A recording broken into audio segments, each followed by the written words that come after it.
In classrooms across the country, children struggle with the challenges of learning academic skills and content. Thanks to current research in neuroscience and psychology, we know that social-emotional learning, or SEL, is strongly correlated with student resilience, perseverance, a sense of belonging, and higher academic achievement.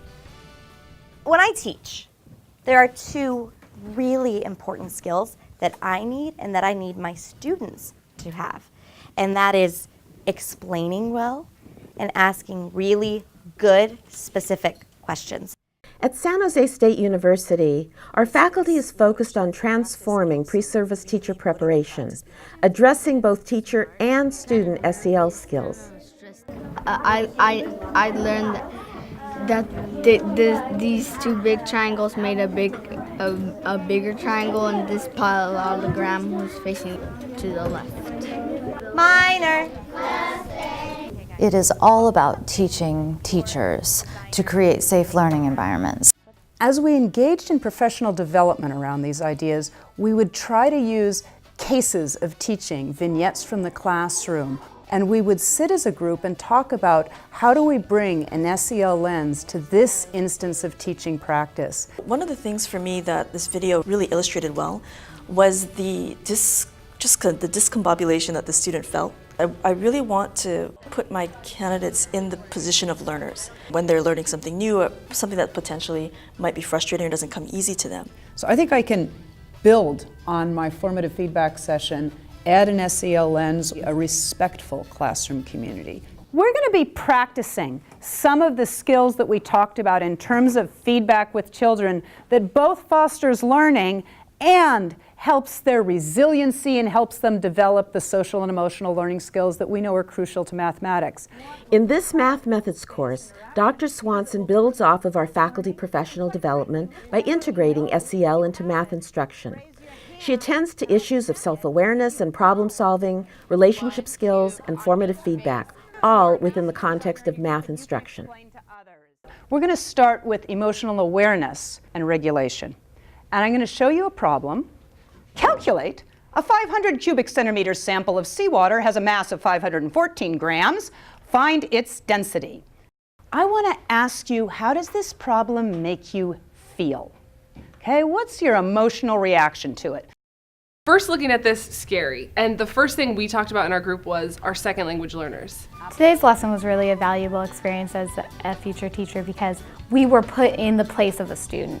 So we were exposed to problems that terrified us as college students, and we were excited to use the manipulatives to explore the idea and the concepts of the math, and it made it easier for us to learn, and if it helped us, it would help our students.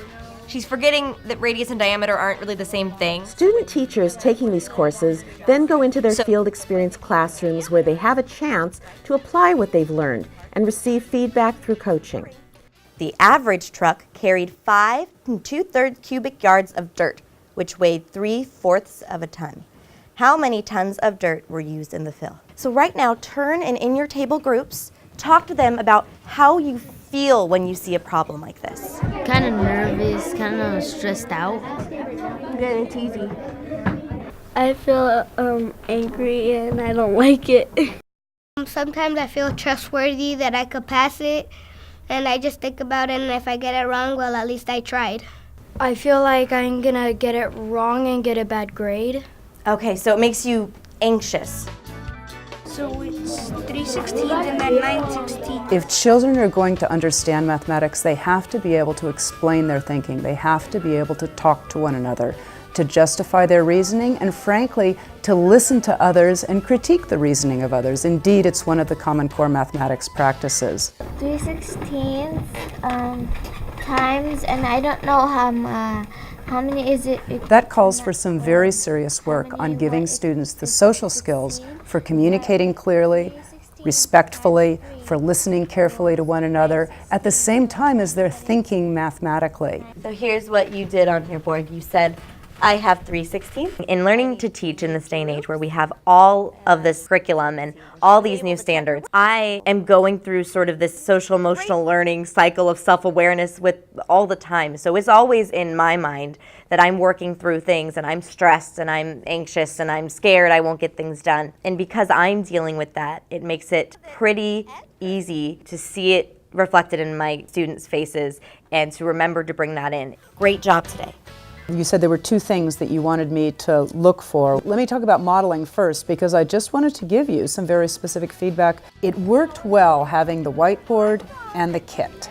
But what I noticed is the person with the whiteboard did their whiteboard work and the person with the kit did their kit work, and there wasn't as much interaction between the two. Right. So I was wondering if you wanted in our next lesson that one of the things we would work with is structured language opportunities. Absolutely. The first tower that we're going to do is 2 blocks high. SEL must be integrated into the very fabric of teaching and learning at all stages of the professional development continuum. Good job, you got it. Okay. If I can help our teacher candidates develop this social emotional learning lens, then they in turn can pass these skills on to their students.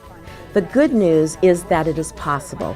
By starting at the beginning in teacher preparation, we can succeed. I asked him which way the medium triangle was pointing, and he said it was pointing up, and I think that helped me.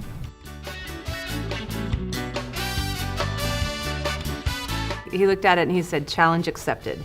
And I kind of like teaching that to students.